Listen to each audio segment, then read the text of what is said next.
Je suis expert en synthèse. Merci beaucoup. Soyez rassurés que vous avez un très bon élève devant vous. Merci. Honorable Président, honorables membres du bureau, chers élus,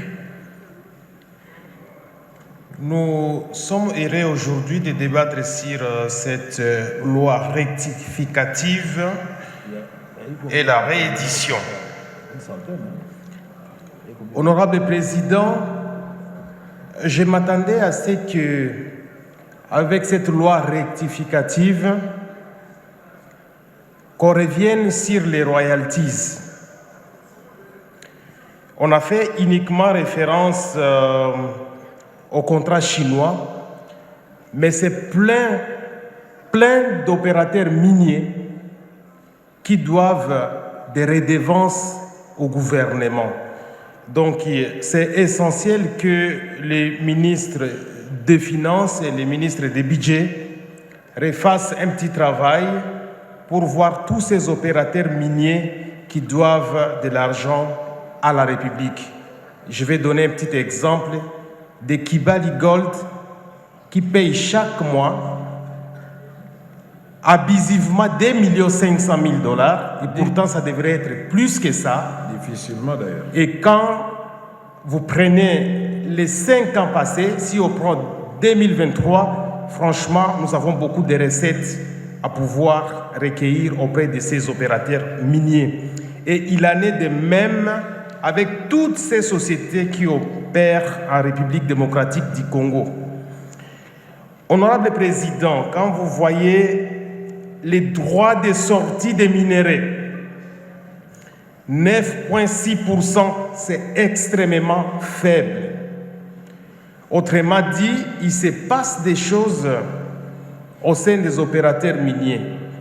Messieurs les ministres, je vous invite à revoir ce travail-là. Sûrement, vous avez eu peut-être les membres des cabinets qui n'ont pas bien fait ces calculs. Nous avons beaucoup d'argent.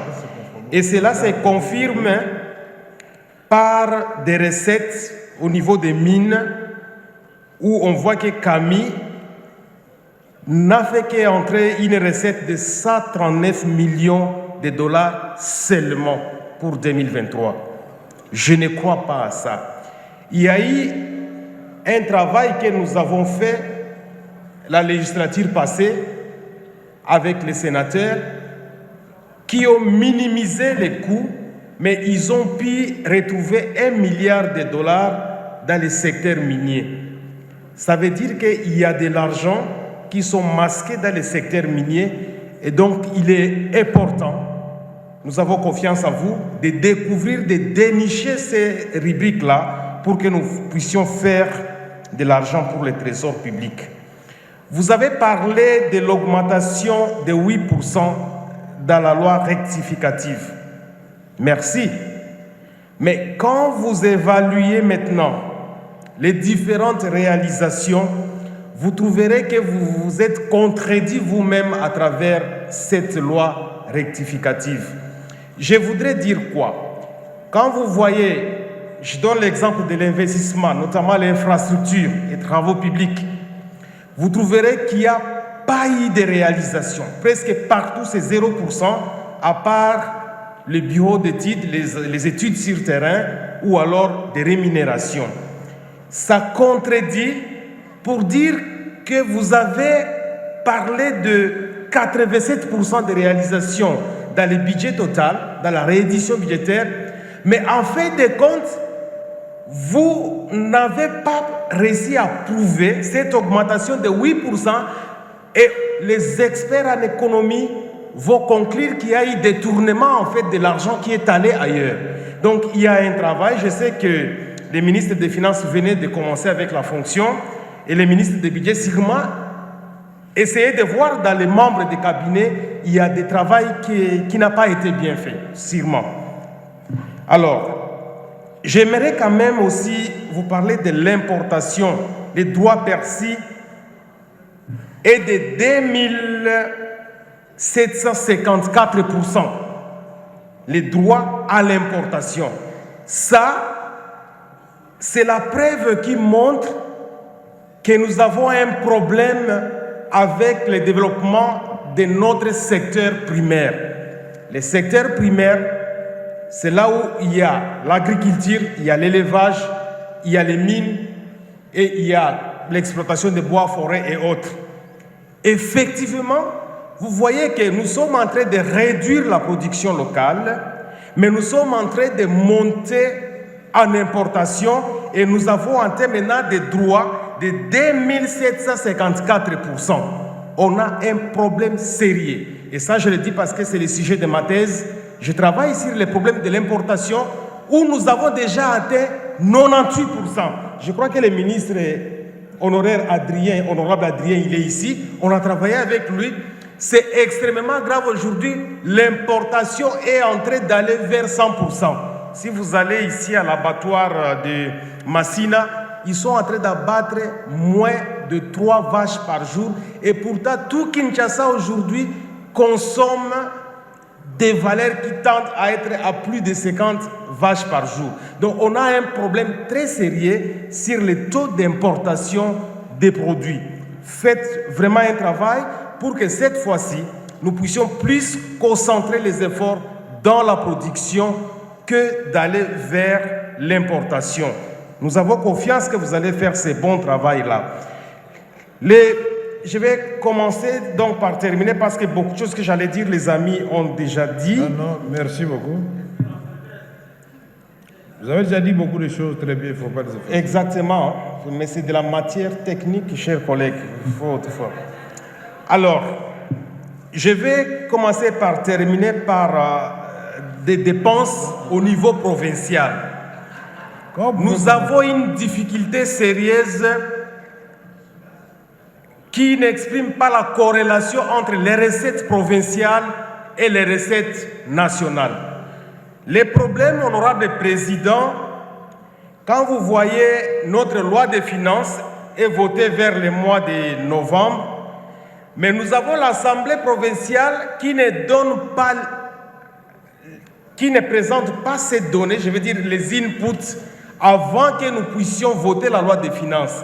La conséquence, c'est quoi? On se retrouve avec des budgets qui sont doublement payés, réalisés parfois par la province, mais aussi exécutés par le niveau national.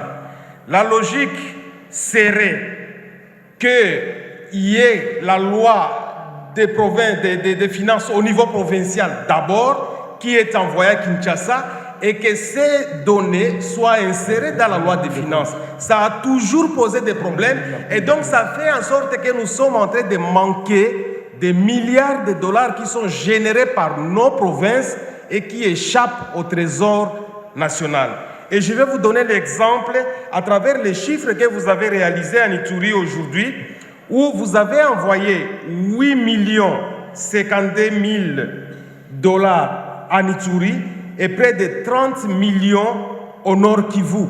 Mais cet argent, quand vous allez voir dans les tableaux que vous nous avez présentés, cet argent sert de fonctionnement des provinces. Et pourtant, il y a les régies provinciales qui produisent aussi de l'argent.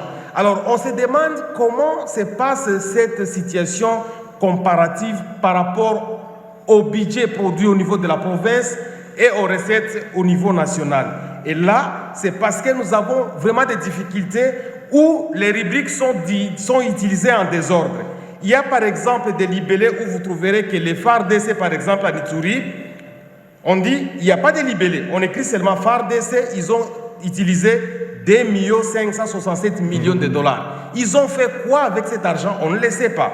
On vous dit par exemple semences agricoles, produits agroalimentaires. Et on reprend les mêmes chiffres, 2 567 millions de dollars, 2 567 000 dollars. Donc, ce sont des chiffres qu'on a reproduits et on ne sait pas les libeller. Donc, il y a un sérieux travail qu'on devrait faire au niveau des ministères pour que les choses soient bien faites. Merci. Je vais terminer par les conseils. Vous avez commencé par terminer. Je vais terminer par les conseils, honorable président. Ça fait 6 ans que je suis à l'Assemblée nationale et ce sont toujours les mêmes observations qui reviennent avec la réédition budgétaire. Honorable Président, moi je suis de l'opposition. J'aurais voulu que nos collègues qui sont de l'Union sacrée de la famille au pouvoir puissent accepter que les contrôles soient rigoureux. Ce n'est pas parce qu'il faut contrôler les gouvernements que c'est exposer en fait les pouvoirs. Non. Si la famille au pouvoir veut vraiment accompagner les chefs de l'État, il faut qu'on accepte les contrôles durs et sans complaisance. C'est très important parce qu'aujourd'hui, la reddition budgétaire montre que nous ne sommes pas en train d'évoluer. Et là, honorable Président, nous demandons à ce que vous puissiez nous aider en tant que Président de l'Assemblée nationale pour que les moyens de contrôle et le contrôle parlementaire soit exécuté sans faille. J'ai dit, honorable Président. Merci, honorable Irachan. Monsieur le ministre des Finances, on vous a demandé de vous intéresser aussi aux royalties. Il sait de quoi il parle. Il y a des opérateurs miniers qui minimisent leurs recettes et finalement ne payent presque rien à l'État congolais.